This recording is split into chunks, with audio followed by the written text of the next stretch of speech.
Guys, I've finally done it. I've finally taken a trip to Japan. You see, going to the land of the rising sun has always been a goal of mine, waiting for years for someone to take me there only to not have it happen because that's expensive. Then I realized, wait a minute, I've been a fully functioning adult for a few years now. I'm someone capable of making their own financial decisions, so on a whim I decided to plan a trip to Japan just for the lulz. After 3 days in Google Sheets, 4 days of deciding whether or not to pull the trigger, and 5 months of suffering through uni, I boarded a plane and arrived with all the Japanese I learned in high school. And the first thing I did was take the wrong train. Despite that minor 2-hour delay, I walked the streets of Shinjuku, and like any normal self-respecting human being, who am I kidding? I went to Kabukicho. Yes, that Kabukicho. If you've ever played Yakuza, you would know exactly what type of place this is. After all, this is the place of my strong, handsome, and totally real husbando Kiryu-chan, and for those who don't worry about it. Just know that it came purely for research purposes. What, source? Just trust me, bro. I mean, clubbing, alcohol, and other kinds of activities? No, I'm gonna need all that yen to make other kinds of questionable financial decisions. Let's go!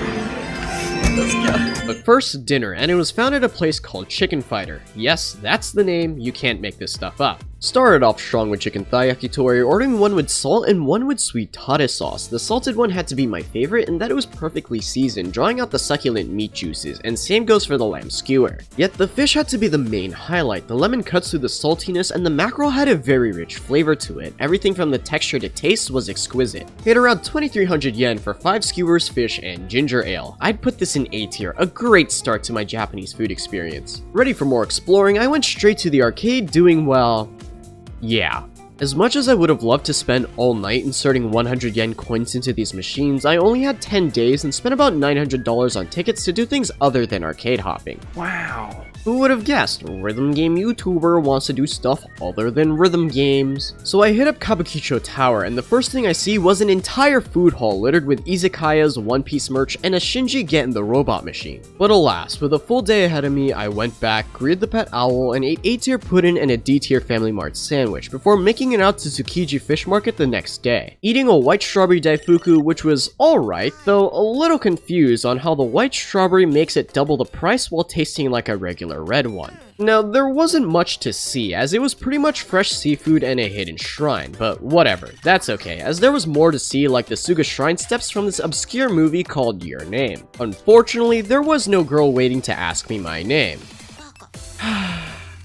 Looks like the comic got to her. Nearby was the actual shrine, and well, that's pretty much it. Later found my way in Odaiba and saw the life-size Gundam statue dubbed the Unicorn, and of course I needed a picture. It was here where I got my first taste of cremia, and it slaps. I heard the legends and was not disappointed. The Hokkaido milk makes the ice cream rich and buttery. Like as you can see by my face, this thing was legit. The cookie cone really elevated the entire experience. So light and wafery, it really made the ice cream a pleasure to eat. For 500 yen, do not sleep on this. It is something you must try at least once.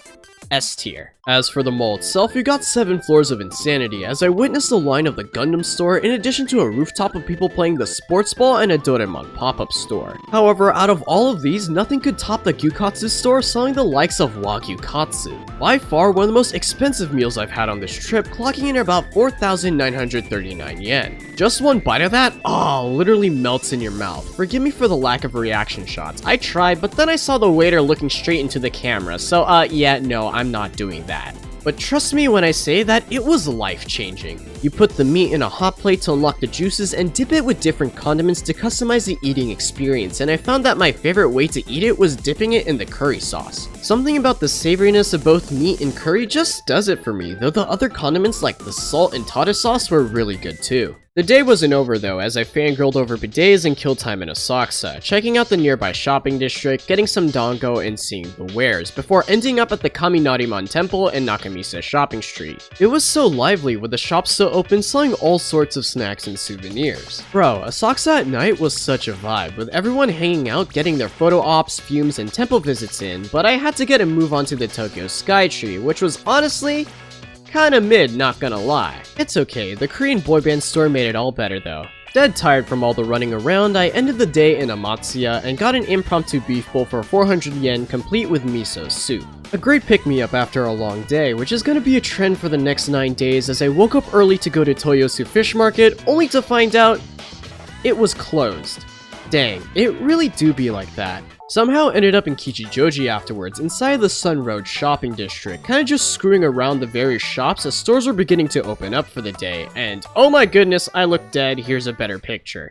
Also found a random temple just smack dab in the middle of the street, otherwise known as a normal day in Japan. Eventually, I was in the mood for some food and got tsukemen at Nakano Aoba, can't read that kanji, soba. Best part about it, I didn't even need to talk to people to order, just push button and hand ticket. Noodles had a wonderful bounce, having a great mouthfeel, and the dashi really shines through. The chashu was finely roasted, adding to the texture and flavor profile, and eating it with a Naruto elevated it even more with its subtle sweetness. Then you have the bamboo shoots, which are really nice, adding a soft crunch and sour aftertaste. For 1100 yen, it was solid tsukemen that could go for about 16 bucks in the States. It isn't the most fancy, but for a delicious bowl at this price point, I can hardly knock it for being a bit simpler. After that, I went to Ginza mainly to do the funny rhythm gamer thing and check out the Uniqlo flagship before heading up the Shibuya sky, bearing witness to some shenanigans and a gorgeous sunset. Legitimately one of the best observation decks in Tokyo, worth the entire $15 I paid for it. Checked out Sangunjaya because of Persona 5, visiting Rain on the Roof, the sort of LeBlanc but not really LeBlanc. The vibe was chill and homey, ordered their Indian chicken curry, and because I had to make the reference, I also got a coffee, despite me not liking coffee at all. The dark horse, however, was the chocolate cake, with its bananas kneaded into the dough, providing a sweet counterbalance to the bitterness of the chocolate, with the cream refreshing the palate. Hit up the 109 afterwards, wandering around the sprawl of Shibuya, eating a vegan soft serve as I fantasize about an IKEA trip with the boys before heading to Ikebukuro for the night.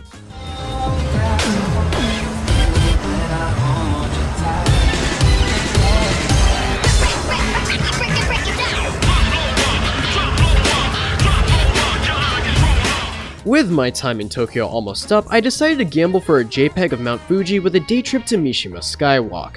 And spoiler alert, I did not get that JPEG. Cool bridge though, and the city itself had a bit of charm to it. Since I had some time left before the next city, I got back to Tokyo and finally went to Akihabara for obvious reasons. Merch undoubtedly lined the shelves, but my bank account was crying and I simply did not have the luggage space to fit all the figurines I wanted. Then it was off to Nagoya, exhausted after barely missing the train because I somehow forgot what coin locker I put my bags in. The ride itself was rather mundane, with the monotony of the 2-hour Shinkansen ride being broken by views of Mount Fuji, making it to Nagoya in the evening. But with a combination of Tokyo being so massive, TikTok significantly reducing our attention span, and me wanting to produce more long-form content, I'd like to end the first video of the Japan series here. Stay tuned for part 2 where I'll be covering the rest of my 10-day stint in the country. So until then, have a good one as I try to figure out how I want to talk about the next leg of my journey in Japan.